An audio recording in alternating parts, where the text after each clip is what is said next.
Assalamualaikum warahmatullahi wabarakatuh. Waalaikumsalam warahmatullahi wabarakatuh. Selamat siang. Bagaimana kabarnya hari ini?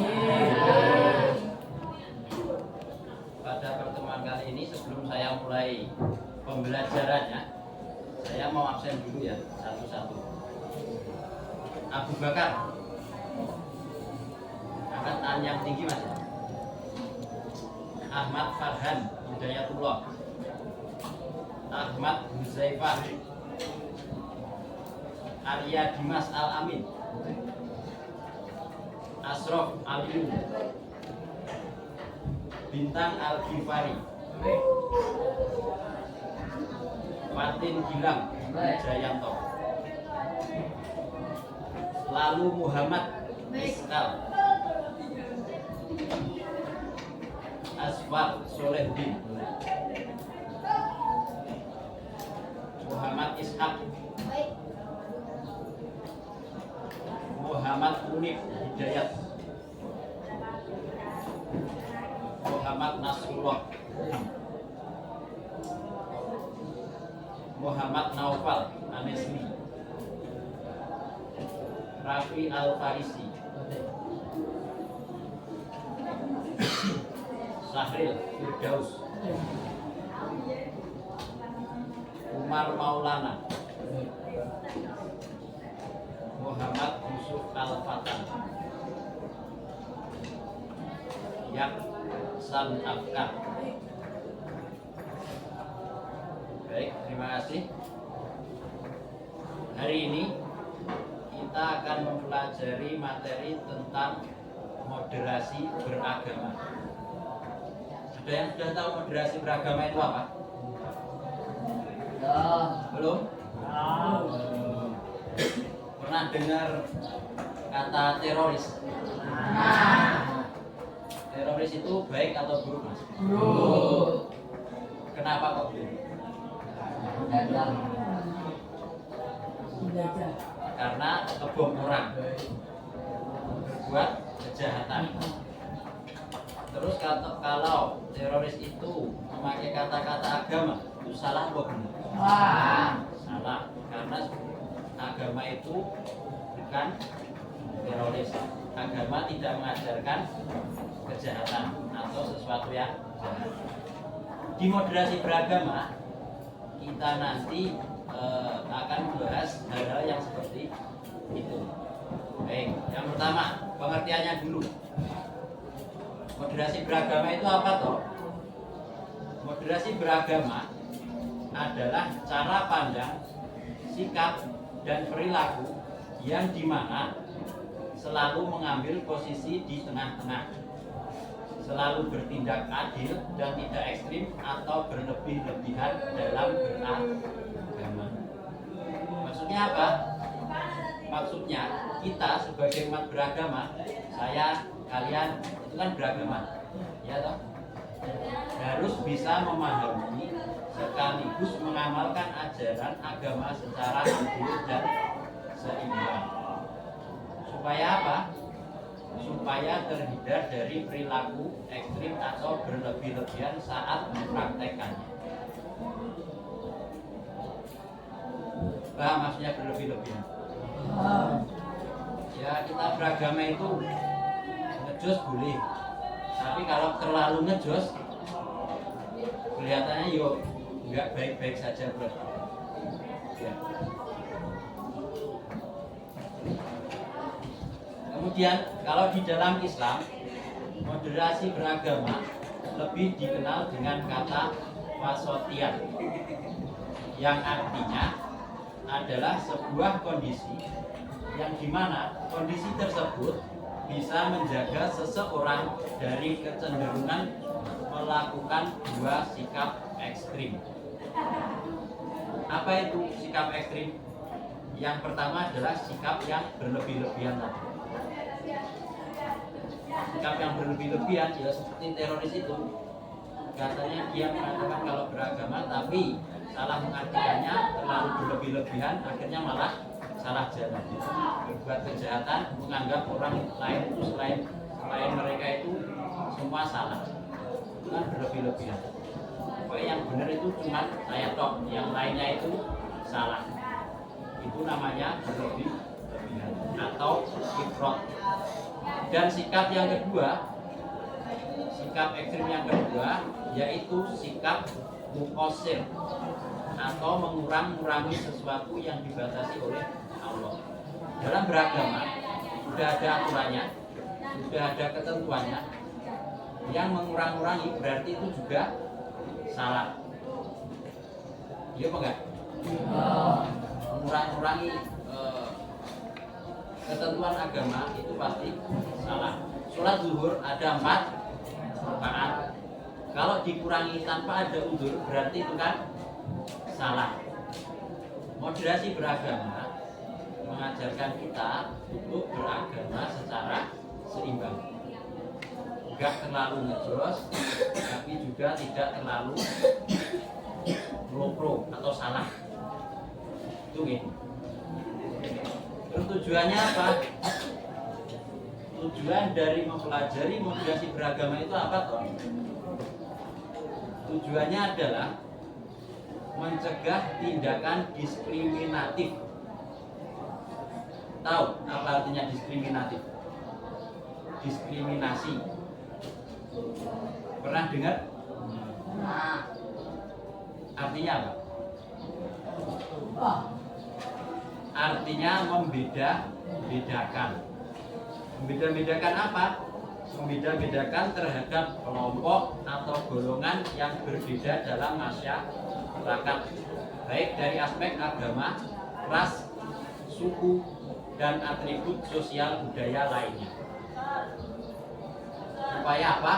Supaya kita bisa saling belajar untuk saling menghargai, saling belajar untuk menghormati, dan belajar untuk bersikap toleransi.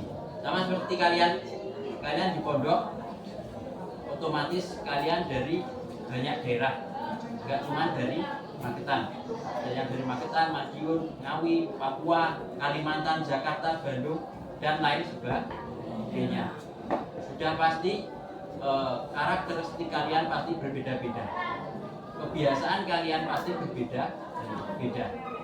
Kalau kita tidak belajar tentang moderasi beragama, bisa jadi nanti kalian tidak bisa saling menghargai dan menghormati. Orang Papua bisa jadi tidak menghormati orang Magetan bisa jadi tidak menghargai orang yang lainnya.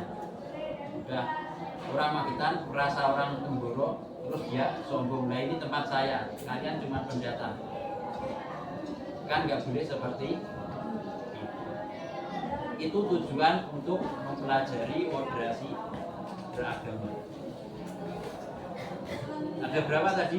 Saling menghargai, saling menghormati, belajar untuk bersikap toleransi, yang nantinya muaranya apa? Kita bisa menjauhi bullying.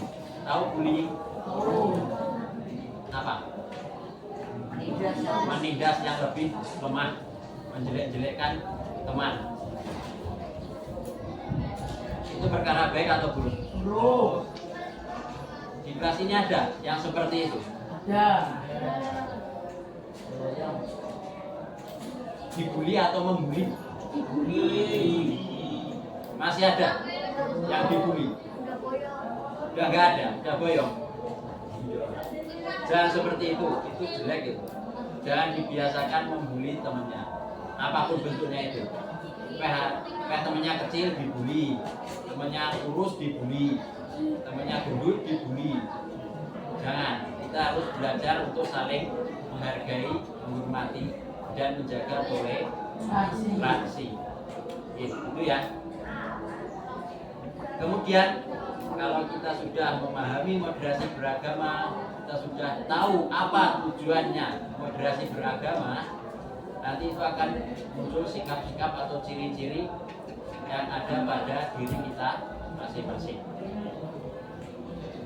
Ciri-ciri seseorang bisa memahami moderasi beragama, bisa mempraktekkan moderasi beragama, itu ada 6. Yang pertama apa? Yang pertama yaitu tawasud, artinya mengambil jalan tengah. Maksudnya apa? Mengambil jalan tengah. Seperti yang saya sampaikan di depan tadi, maksud dari tawasud yaitu pemahaman dan pengamalan yang tidak ifrat atau berlebih-lebihan dalam beragama, dan tidak tafrid atau mengurangi ajaran-ajaran agama. Itu apa? Tawasud atau mengambil jalan tengah. Kemudian ciri yang kedua yaitu tawazun atau berkeseimbangan. Maksudnya apa? Maksudnya yaitu pemahaman dan pengamalan agama secara seimbang yang meliputi semua aspek kehidupan, baik itu duniawi maupun ukhrawi atau akhiratnya. Kita tidak memikirkan duniawi saja, tapi juga memikirkan akhiratnya. Begitu juga sebaliknya, kita juga tidak memikirkan akhiratnya saja, tapi juga kita perlu duniawi. Ada yang bisa ngasih contoh? Maksudnya apa? Biasanya kalau anak pondok kan gini, dunia itu nggak penting, pokoknya akhirat. Iya nggak? Tapi secara tidak langsung ternyata kalian juga masih perlu dunia. Contohnya apa? Makan. Dunia atau akhirat? Dunia. Perlu nggak makan? Oh, Perlu. Tidur. Dunia atau akhirat? Dunia. Perlu nggak tidur? Perlu. Itu maksud dari ciri-ciri yang kedua yaitu tawazun atau berkeseimbangan. Kemudian ciri yang ketiga yaitu iktidal atau lurus dan tegas. Maksudnya apa? Maksudnya yaitu menempatkan sesuatu pada tempatnya dan melaksanakan hak dan memenuhi kewajiban secara proporsional. Contohnya kalian sebagai santri, sebagai siswa, kewajibannya apa? Harus ditempatkan sesuai dengan porsinya. Kewajibanmu apa mas? Kalian belajar, ketika masuk sekolah ya masuk tepat waktu, tidak bolos. Ketika ada tugas mengerjakan tugas, masuk dengan sempurna. Maksudnya sempurna itu yuk pakai seragam, bawa alat tulis. Itu adalah kewajiban dari seorang siswa atau santri seperti kalian. Sudah melaksanakan itu? Belum. Berarti kedepannya harus diperbaiki lagi. Supaya apa? Supaya kita bisa mendapat sifat iktidal, lurus dan tegas. Kemudian sifat yang keempat yaitu tasamuh atau toleransi, yaitu mengakui dan menghormati perbedaan baik dalam aspek keagamaan dan berbagai aspek kehidupan lainnya. Ya sama seperti yang saya jelaskan tadi terkait dengan bullying, itu namanya toleransi. Saelek-elek kaya apa, kancamu teman kalian yang ada di kelas ya tetap temanmu. Jangan sampai dibully. Itu namanya toleransi. Peh temennya ireng, terus kalian bully. Peh temennya jelek, kalian bully. Jangan seperti itu. Ya teman satu kelas jangan ada pembulian. Supaya apa? Supaya kita belajar bertoleransi atau tasamuh. Kemudian ciri-ciri seseorang memahami moderasi beragama yang kelima adalah musawah atau egaliter. Maksudnya apa? Maksudnya yaitu tidak bersikap diskriminatif atau membeda-bedakan yang disebabkan perbedaan keyakinan, tradisi, dan asal usul seseorang. Ya, sama seperti tadi ketika kalian dari Papua, yuk belajar untuk berteman dengan orang yang selain Papua. Jangan mengelompok-mengelompokkan. Yang dari Magetan juga sama, yang dari Ngawi juga sama. Pokoknya satu kelas itu berarti satu kelompok, berarti kalian yuk harus saling bekerja sama. Tidak melihat, oh itu teman saya dari Bandung, saya tak berteman dengan dia. Oh itu teman saya dari Kalimantan, saya tak berteman dengan dia. Jangan seperti itu. Kemudian sifat yang terakhir yaitu suro atau musyawarah, yaitu setiap persoalan diselesaikan dengan jalan musyawarah untuk mencapai mufakat dengan prinsip menempatkan kemaslahatan di atas segalanya. Tahu ya suro? Di kelas kalian pasti juga ada musyawarah. Contohnya apa? Ketika kalian menetapkan ketua dan wakil ketua kelas, itu pasti ada musyawarah. Gak mungkin penetapan ketua dan wakil ketua kelas langsung ditunjuk saja seperti itu. Kemudian ketika kalian di kamar itu pasti juga ada musyawarah.